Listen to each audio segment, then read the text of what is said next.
Is it possible to be aware with all your senses, eyes, ears, brain, etc., so on, simultaneously?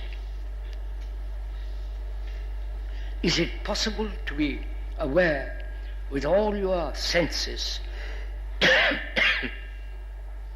eyes, ears, brain, its nerves, etc., simultaneously? Anything is possible. But how do we as human beings function? With all our senses or only with partial senses? You understand my question?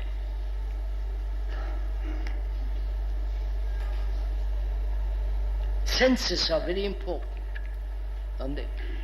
Otherwise you couldn't live. Touch, feel, taste, see, watch, and so on, so on. Here is the whole, all the senses fully awakened. But our senses are not. They're only partially awake, right? Because it has been one of the doctrines of religions all over the world to control your senses, right?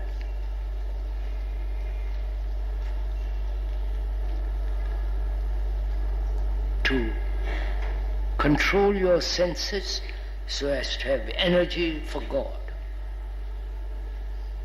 right? Sexual senses, the senses of hearing. Don't hear anything which doesn't say in the book, right? Don't listen to anything, because it may arouse suspicion, doubt, questions, so don't listen. And another interesting thing, have you noticed? Those people who live by the book, Muslims and the Christians, are very bigoted, narrow. I hope you don't mind my saying this. And those who have lots of books like Hindus, they play around.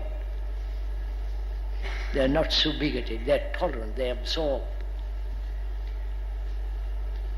And they consider that absorption great capacity, which is not, just indifference. So, is it possible to be aware simultaneously, all the senses in full aware? Have you noticed a sunset with all your senses? Have you noticed the movement of the sea, the blue light and the movement of the wave with all your senses? You haven't. Have you watched your wife with all your senses? No.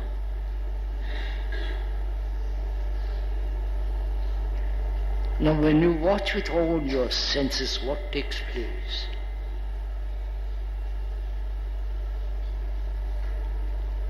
You can't answer that question because you have never done it. So we must not say what happens when all the senses are awake, functioning fully, but why is it that we're always partially responding? Except perhaps sexually, partially responding. Why? You understand? Partial responses of the senses. Why? Is it that we have given importance to one or two senses? Right? I'm asking you. Or we haven't even thought about all this.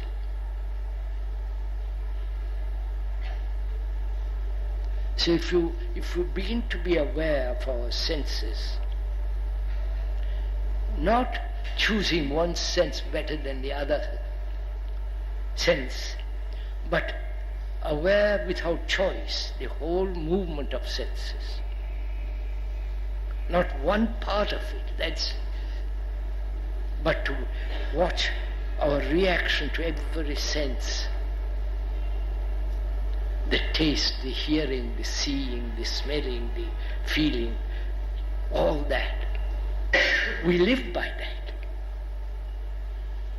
We live by sensation. Right?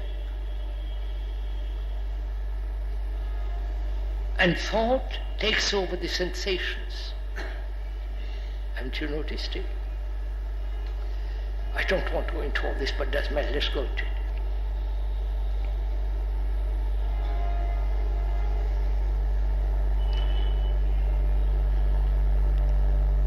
You see something beautiful in the shop, a nice shirt or a nice sari or whatever you see in the shop, beautiful. There is a perception, seeing, going inside the shop, touching it, which is sensation, right? Seeing, contact, sensation. Then thought comes along, says, how nice to have that shirt on me, it looks nice. Right?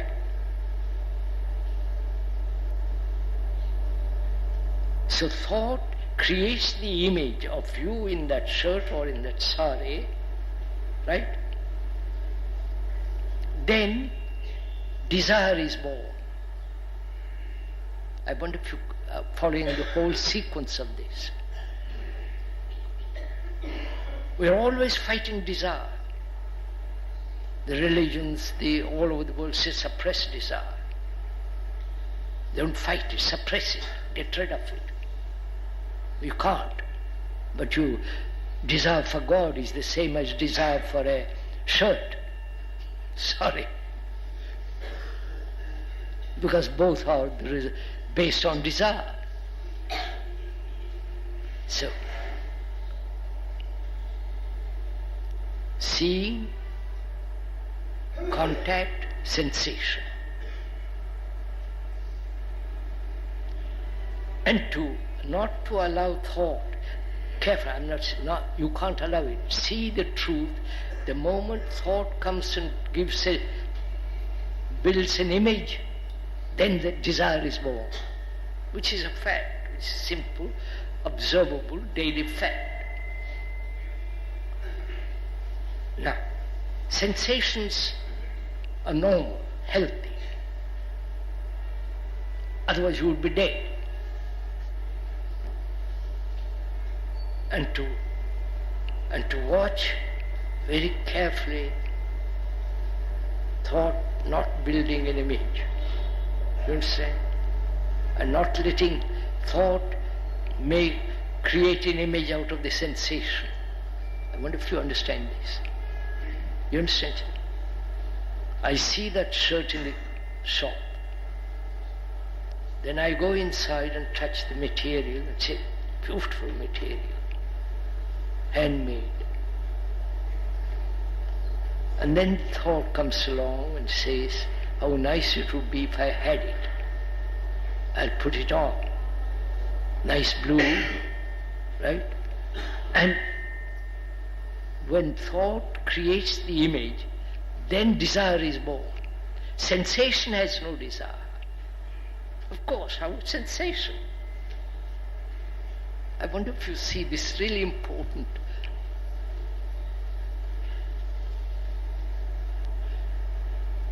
Then to be aware, thought coming and making a shape out of sensation, giving it an image. Then the conflict of desire. Now is there an observation which requires great, clear, correct, without any distortion, without any compulsion, to see thought You follow? Not allow thought immediately to react, so that there is a gap. You understand? That requires tremendous, you follow? Do it and see what happens. May I ask a question, sir? Yes, sir. The question is further to what you have said, that why every sensation, the response of brain is always in terms of a thought. Why every sensation or every reaction of the brain is always in terms of a thought. I haven't understood the question. Why everything turns to thought? Huh?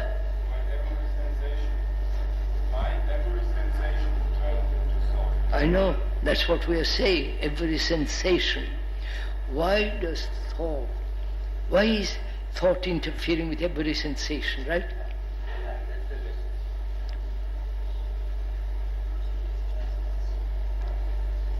Why do you think it does?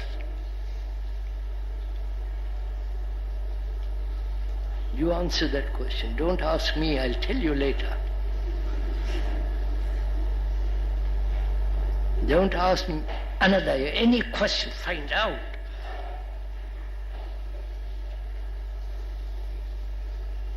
You're so lazy, that's what it is.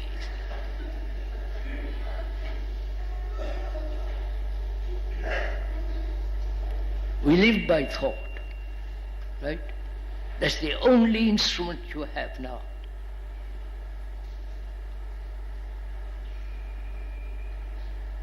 And thought has created the most amazing things in the world. Thought has brought about tremendous chaos in the world, which is war, separated nations, separated economy. Thought has created religions and separated the religions. Right? So thought has done immense harm in one direction and great good in the other direction, like having sanitary communication, good, marvelous surgery. Have you seen that they've invented an artificial heart and being implanted and so on. They're doing incredible things.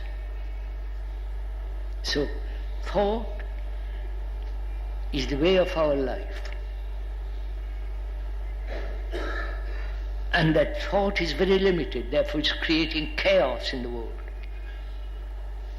We never ask, is there another instrument?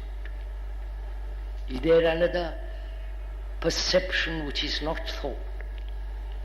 Right, sir? Now that requires a great deal of going into. Not just verbally, but doing it. There is that instrument which is insight, in which there is no memory, no time, no future. It's instant perception. And that perception is action, not separated. I won't go into it now because that takes too long. Huh? Sir, I've got a question here. Have you to make any effort to come out of this world of thought? Or Come on. can we come out of this world of thought by any effort? Can we come out of the world of thought with an effort? What? World of thought with any effort. Can we come out of the world of thought? Can you? Can we come out of the world of thought with an effort? No. Can you come out of the world of thought with effort? Can you come out of the world of thought with effort? Right? Who is the maker of the effort? Is not the maker of the effort. Thought also says, if I get out of this, I'll have a better reward. see, we may put these questions without thinking it out for ourselves. And the speaker is not going to help you. He doesn't want to help you. But we can talk over together. We can have a dialogue together, so that both of us see the same thing clearly.